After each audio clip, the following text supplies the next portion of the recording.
प्रश्नावली 13A।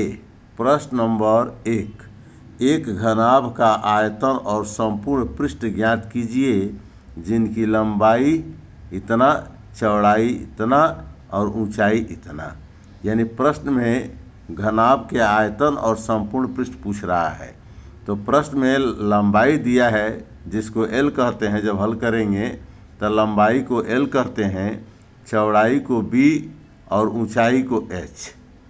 तो जितना लंबाई दिया है उसको L बराबर लिखिए, जितना चौड़ाई दिया है B बराबर लिखिए और ऊंचाई H बराबर लिखिए। उसके बाद घनाभ का आयतन पूछ रहा है। तो घनाभ का आयतन बराबर का सूत्र हम लिखवा चुके हैं, याद किए होंगे, L गुणे B गुणे H।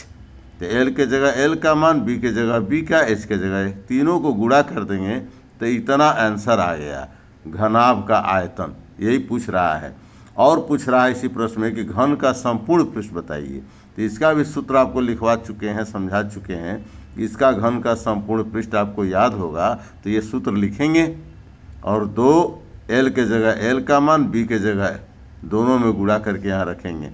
B का मान यहाँ रखेंगे, H का मान दोनों में गुणा करके यहाँ रखेंगे। L का मान यहाँ, H का मान यहाँ, दोनों के बीच में गुणा करके यहाँ रखेंगे। इस तरह से जब इस दोनों का गुणा करके यहाँ रखेंगे, इस दोनों का गुणा करके यहाँ रखेंगे, इस दोनों का गुणा करके यहाँ रखेंगे, तीनों को जोड़ देंगे और 2 से गुणा करेंगे तो इतना आएगा। तो ये घनाभ का संपूर्ण पृष्ठ ये आंसर हुआ। तो इस प्रश्न में 2 आंसर पूछ रहा है, एक घन का आयतन, घनाभ का आयतन ये, एक घन का संपूर्ण पृष्ठ ये। इस तरह से ये प्रश्न सॉल्व हो गया। अगला प्रश्न एक और बता रहे हैं इसमें, प्रश्न नंबर 5।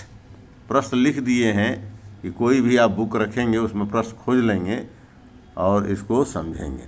3 घन है, घन समझा चुके हैं, घन का आयतन सूत्र लिखवा चुके हैं। तो 3 घन जिनमें प्रत्येक का आयतन 125 सेंटीमीटर है और उसको मिलाकर के एक पंक्ति में रखा गया। 3 घन है, उसको मिलाकर एक पंक्ति में रखा गया है सटा करके। तब परिणामी घनाभ का संपूर्ण पृष्ठ ज्ञात कीजिए।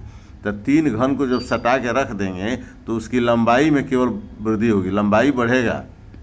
जितना उसका एक कोर होगा उतना ही दूसरा, उतना ही तीसरा। बाकी चौड़ाई और ऊंचाई सेम रहेगा घन में। तो हल, माना प्रत्येक घन की कोर की लंबाई A है।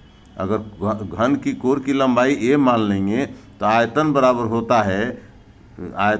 होता है A पर 3 घात। यानी घन के एक भुजा को 3 बार गुणा करेंगे तो आयतन निकल जाता है। इसलिए आयतन बराबर 125 दे दिया है आयतन। तो लिख देंगे आयतन बराबर, आयतन का मतलब A पर 3 घात ये। तो A पर 3 घात बराबर 125। तो A पर 3 घात लिखेंगे तो इसका भी घात बना लीजिए। आपको घातांक में पढ़ा चुके हैं कि दोनों ये घातांक, इस पर भी 3 है, इस पर भी 3 है। तो बराबर है इसलिए घातांक हट जाएगा, इसलिए A बराबर 5 आ गया। यानी उस घन की एक भुजा जो कोर की लंबाई कहते हैं उसका मान 5 आ गया। तो तीनों घन को जब सटाएंगे तो ये एक भुजा, ये लंबाई बढ़ जाएगी 3 बार, 5, 5 और 5। तीनों को जोड़ेंगे क्योंकि 3 घन है। तो जब सटा के रखेंगे तो उसकी लंबाई 3 बार बढ़ जाएगी, इसको जोड़ देंगे।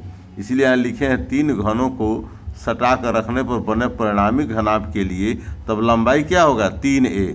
3 को 5 में गुणा करिए या 5 को 3 बार जोड़िए तब 15 हो जाएगा। 3 गुणे 5, लंबाई तो 15 हो गया लेकिन चौड़ाई वही रहेगा, ऊंचाई वही रहेगा घन में।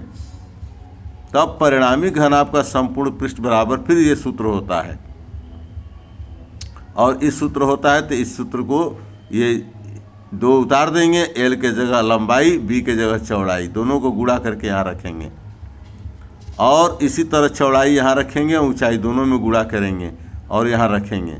उसी तरह दोनों का मान रखेंगे, L के जगह लंबाई, H के जगह ऊंचाई, दोनों को गुणा करके यहाँ रखेंगे। तीनों जोड़ लेंगे और 2 से गुणा करेंगे तो इतना आएगा। सेंटीमीटर स्क्वायर लिखेंगे क्योंकि घनाभ का संपूर्ण पृष्ठ का इकाई सेंटीमीटर स्क्वायर होता है। इस तरह से इस प्रश्न का उत्तर 350 सेंटीमीटर स्क्वायर से आ गया।